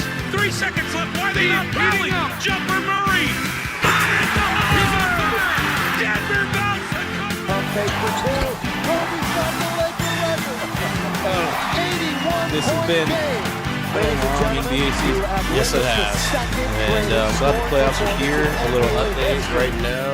I know I don't have the scores pulled up, but I just saw that the Magic are. It's 61-47. Thank you. Okay, yeah, I missed it earlier, but yeah, they're whipping up on the Hawks pretty good. So it looks like they'll be moving on. But yeah, the play-in has started. The other game tonight is the Grizzlies and Warriors at 8 p.m. Mountain Standard Time. That's gonna. Well, we'll see. I think Golden State's gonna win that one. You know they're 0-3 in playing games. Golden State is. Yeah. No, I did not know that. That is a very interesting. But hey, you know what they say. You gotta win one eventually. I think they 0-3. win tonight. I do. Yeah, and you know they've got their what could be Defensive Player of the Year on their team, and one of the greatest shooters of all time. So I'm gonna put my money on Golden State to win in a one-on-one game, so to speak. So True. We'll see how that plays out. But in other news, the Suns fire Mike Budenholzer after one season, making it one of the worst seasons in NBA history for head coaches named Mike or Michael, as 3 have now been fired in the last 4 weeks. So Mike Malone, Mike Budenholzer, and who else? The Timberwolves coach. Mike Donnelly, is that it? No, that's not it. Hold on, I forget what his name was. Oh no, well, that's not right.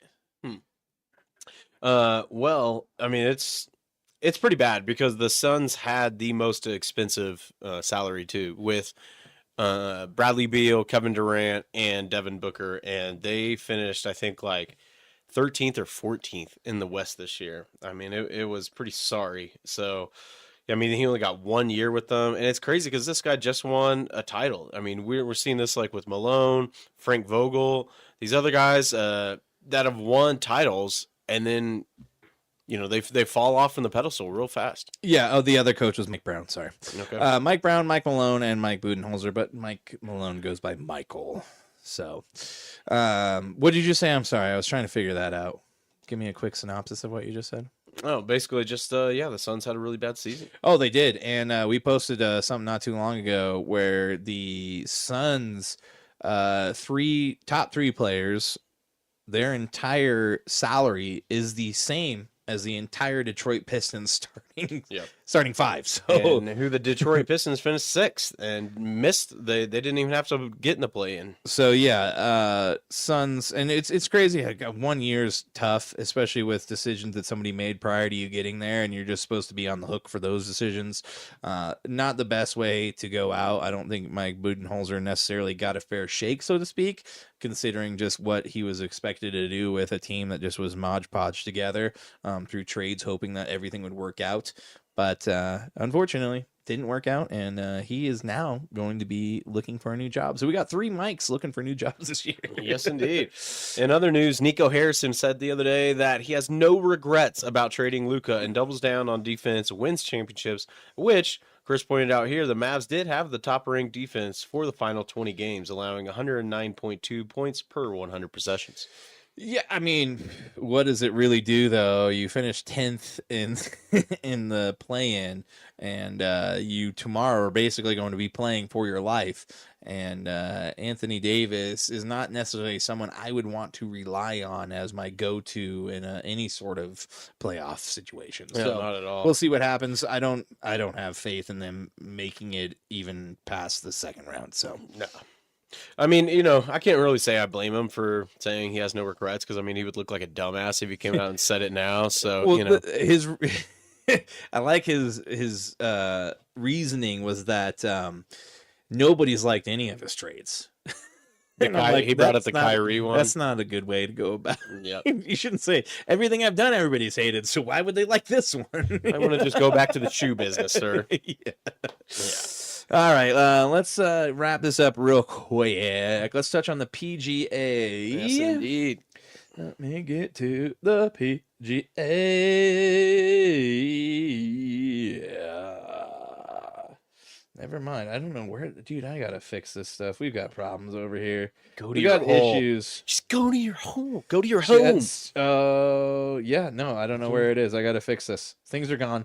I gotta change things. Go to your hole. Just fine. You go to your hole. Oh wait, There we go. There it is. I found See? it. Found it. Nice. there it is. Good old Happy Gilmore. Go home. I can't wait. That's your home. Are you too gotta good for your rearrange home? things. It's okay. Answer me. Well, go ahead. I don't know how much you watched of this, but I watched quite a bit on Sunday, and I don't even know much about golf, but I mean, I like to watch it, and it seems like a unanimous decision that was maybe the most thrilling Masters weekend in recent memory. Yeah, no, Rory made it quite entertaining, as he could have, had he just not shanked a couple shots, not missed a putt, it would have been over in regulation, so to speak. But he goes on, misses a putt, ends up pushing it to a playoff, and wins that first playoff hole with a birdie against Justin Rose to complete the career grand slam that is so coveted by PGA players. There's only 6 now. Yep, he is the 6th. And with that monkey off his back, Chad, I got to ask you, how many more majors can Rory win moving forward? Well, going forward, I think with this off his back, I think this could really propel him to be one of the greats by winning more majors and just more PGA Tour events going forward.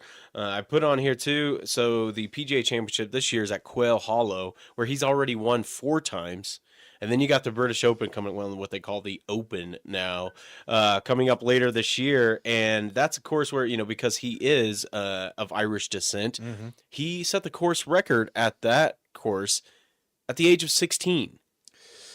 Yeah. And he's only 35 years old, which is nuts. Yeah. So He does. I was thinking that the other day when I was watching the end of it. I was like, he looks like he's getting kind of old. I know. A little He looks gray like up he's there, like a little salt and pepper 42, he but he's does. 35. I'm like, Man, man. brother, it's like he some looks of like those- he's as old as you. I think it's he's like- younger than we are. Yeah, some of the stress of not winning a lot of times has. Well, I think the last time he won was like 2011 or something. 2014 is Oh, when 14, the last yeah. time he won. I So think it was the been a PGA while. Championship. 10 years basically. So Yeah, but I mean, dude, the shot on 15 when it came back around, when is he- being talked about when he like the Tiger hit that Woods shot. draw when he hit that draw around the trees up high. It was unbelievable, man. And yeah, even on 18, it was a great lie because Justin Rose got kind of close, but then he just got even closer and he was able to birdie it. Justin Rose got par. So I mean, it was amazing, and it got kind of like heated because and it made for great television and great drama because Bryson was second the whole weekend pretty much, and then on I think it was 5 and 6, he doubled. Roy did, and so he lost the lead. And this is Bryson against a took guy, over, Bryson, that's pretty much the bad boy of golf. And Bryson said Roy didn't talk to him the entire day. They don't like each other. They don't at all. This all stemmed from the players leaving for Live, Rory being the players union rep, so to speak. Things didn't go well, and then people didn't like that Rory then after all of that went back to the PGA and was like, pay me more money. And so there's a lot going on, but yeah, Bryson's like, I tried talking to him, but he just didn't talk to him. No. Yeah. So it is what it is. But and maybe, I mean, clearly, dude, he was going through it. You see that shot he chunked into the bunker was one of the worst shots ever. The putt he missed to win it was Oh man, that was a 6-foot shot for most 6-foot shot. players. Yeah. But dude, you've got he's been waiting to win this for so long. That's a lot of pressure. 11 years. Now. I don't know if I would have talked to anybody. I don't know if I would have talked to you if we were teamed up next to each other playing against each other. I don't really blame that. I think even if he was teamed up against somebody else, I think he might have been the same way. I think it's like Kobe and Jordan and those guys. Like they're locked in. They're focused, and that's just how it is. But. Everything all right? No, I was just looking. Something happened. I don't know what's going on over here. I've got a bunch of things on my phone. Like something buzzed. But yeah, no, I am definitely looking forward to seeing what he can do now. I mean, his putting coach says that he can win 10 majors now, so we'll see. He's got plenty of time, really. I mean, he's only 35. Yeah, so That's you've crazy. got at least 10 years to just keep playing on the PGA before you go to the senior.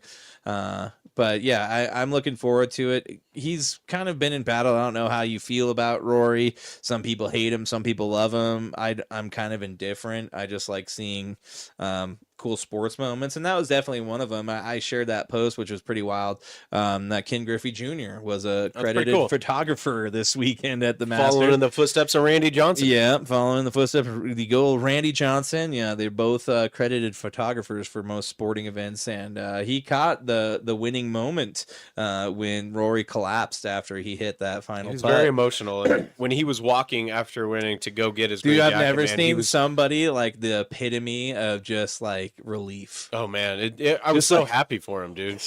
I mean, he's and he's come close. I think he's had 9 top 10s in the Masters and never won it until this last weekend. It was tough amazing, to do, man. so. It was super exciting to watch. Justin Rose had a hell of a weekend, but just came a little short right there in the playoff. Yes.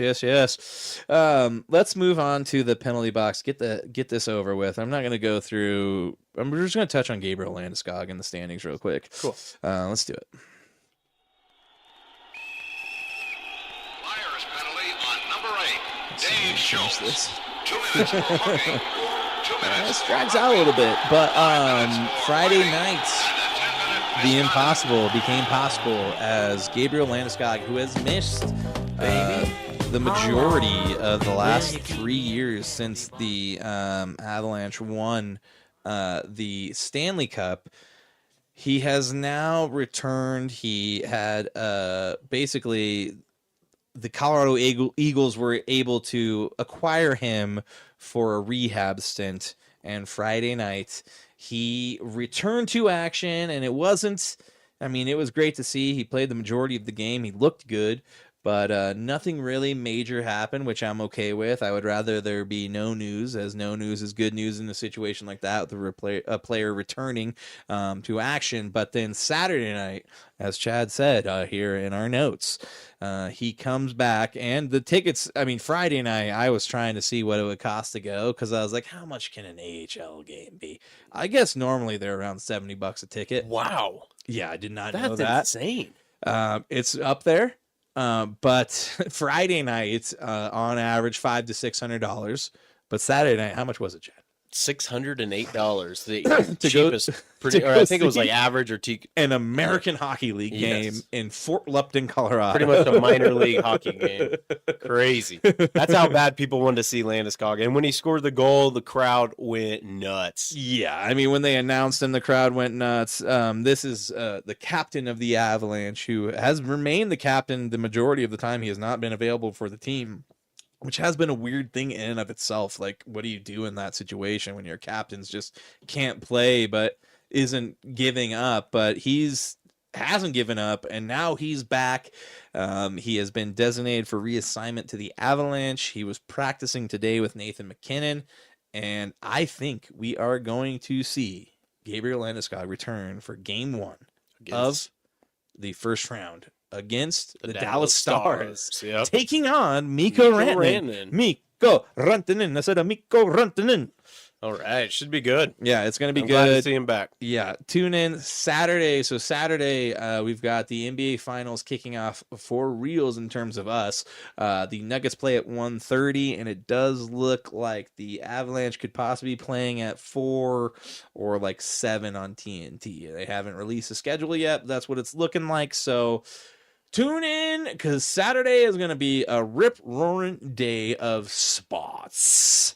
But let's go through the standings real quick, as the season is almost over. We're going to run through that, then we're going to touch on UFC and get the heck out of here. So in the standings, you want to take the East or you want to take the West? I'll take the East. All right. So You in the rascal. East, to finish it up the season, we got the Toronto Maple Leafs and number 1 in the Atlantic Division, then the Tampa Bay Lightning, and then the Florida Panthers. And then you go down to the Metropolitan Division. We got the Washington Capitals, Carolina Hurricanes, and then the New Jersey Devils. They're also bad. And it looks like the Rangers might be eliminated. I don't know which one. The Rangers are eliminated. Yeah, so, I thought I yeah, heard Blue that the Jackets other day. Yeah. look like they could be in the no, what's, God damn it, wild card. Yeah. Sorry, brain farts. So moving into the Western Conference, we have the Winnipeg Jets sitting in first to 55 wins, 22 losses, 114 points. President Cup winner. 1 game left. They have the curse on them right now. Can you win the cup while winning the President's Cup? We'll see. In second, the Dallas Stars. 50 wins, 25 losses, 106 points. They will be taking on the Colorado Avalanche, who sit number 3, 82 wins. Or I'm sorry, 82 points, 49 wins, 29 losses, 102 points. The Minnesota Wild are in the wild card. In the Pacific Division, we have the Vegas Golden Knights, 49 wins, 22 losses, 107 points. Behind them, the Los Angeles Kings, 47 wins, 24 losses, 103 points. The Edmonton Oilers, 47 wins, 29 losses, and 99 points. And the Calgary Flames are sitting there in the wild card. So basically, everybody's sitting right around 81, 82 games. Some of them are at 80. I believe the Dallas Stars' last game is tomorrow night, so they're only going to get a couple days rest. That kind of sucks for some people. Avs are done. They're done. So Yeah, they're that's hanging cool. out, waiting for basically a week, which is great for them. Nathan McKinnon's going to get healthy. He did not play the last few games, which does kind of ruin him getting the Hart Trophy, unfortunately. It's probably going to be between Connor McDavid and the goalie. Oh, man. Can't remember his name. I know who you're talking about. Oh, God damn it.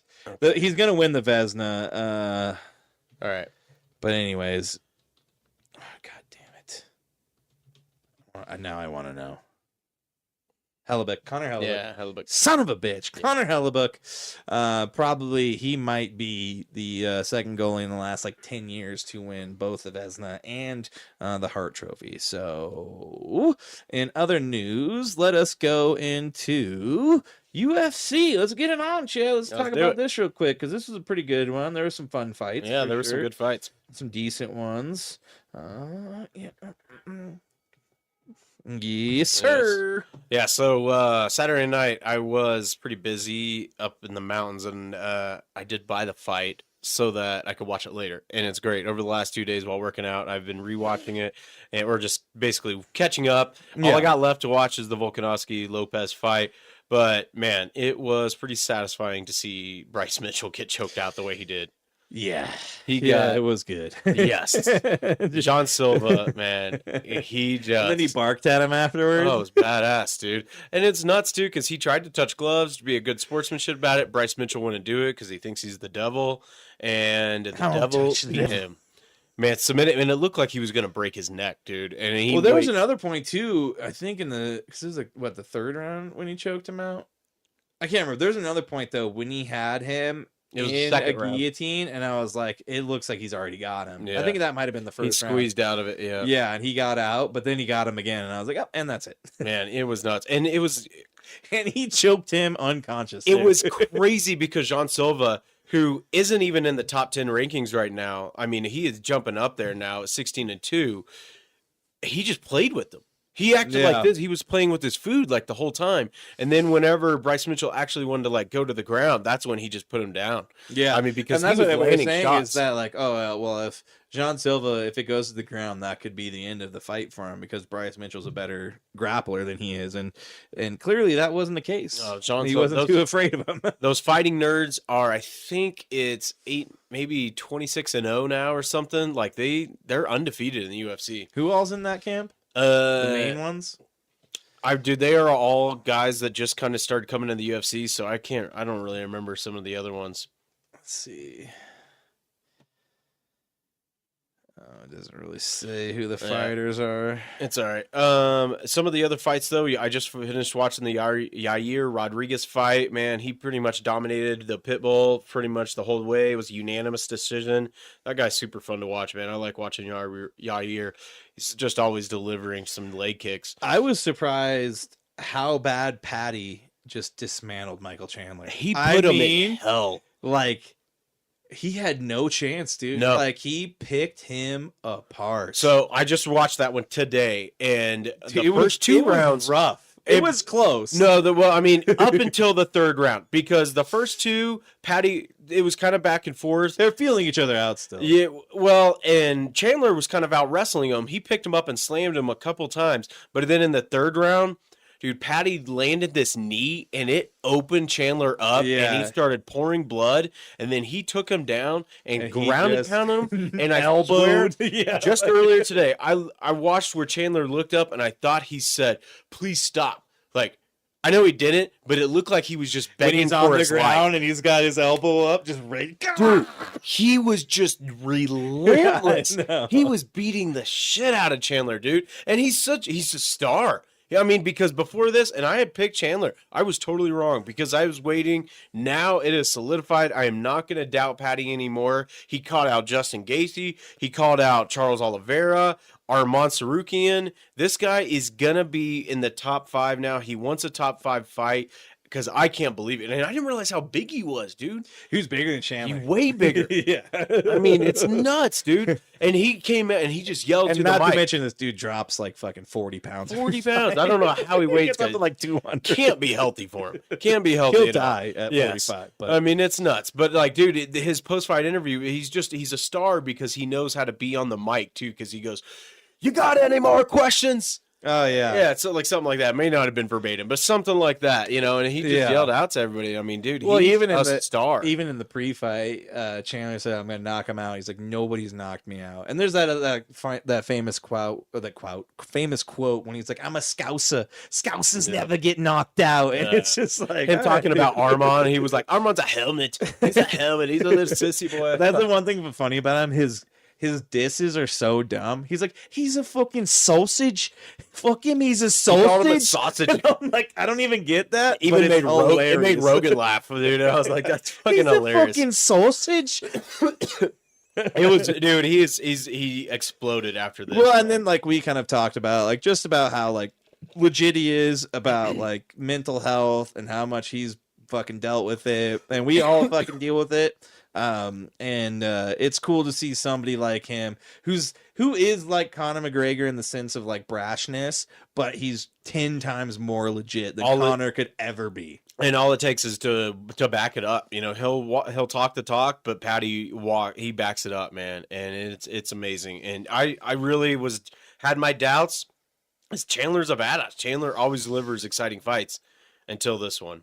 But I mean, it's awesome. And then to wrap up the main event, Lopez did all right. It was a pretty exciting fight, but Volkanovski returned to form, and I mean, he landed a ton of hard, brutal fights on Lopez. Yeah. I think I'm through round 2, There's a round couple 3 of right now. there where you just see Diego getting rocked. Oh, But he keeps stumbled. coming. He's coming, though. Yeah, he keeps, dude. He's a tough guy, but he's still really young. I think he's just like maybe 22 or 23 right now. Volk is a seasoned vet, and it's just nuts, man. Like I said, he's like a spider. I don't know how his reach is so long, but he just lands some hard shots. And I mean, dude, Lopez's eye afterwards was like swollen shut, looking like Rocky Balboa. Cut me, Mick.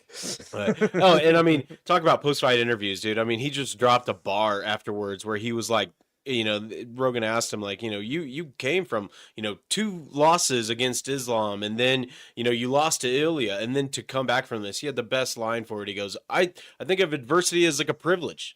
You know, you learn how to come back. Yeah. Yeah, I thought that was awesome. You know, and these guys, you know, when they go through those moments and they're able to come back and take the title, I mean, that's super motivating and inspirational. I think the other thing about fighting, though, it's like a totally different animal, you know? Like, you have to expect adversity and accept it when it comes, otherwise you're not going to make it. That's what I love about fighting, man. It's like sometimes, like with an NFL team or something like the Panthers, their Panthers are going to suck perennially. They are going to suck forever.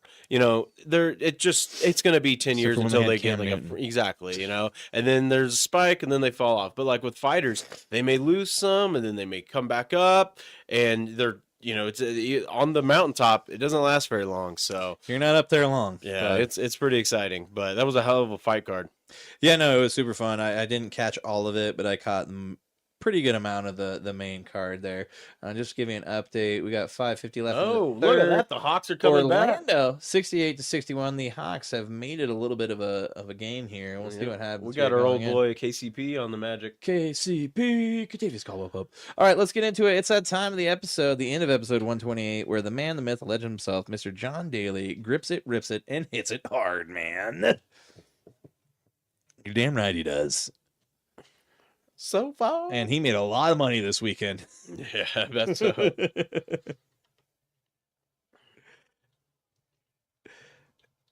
Parked outside of Hooters.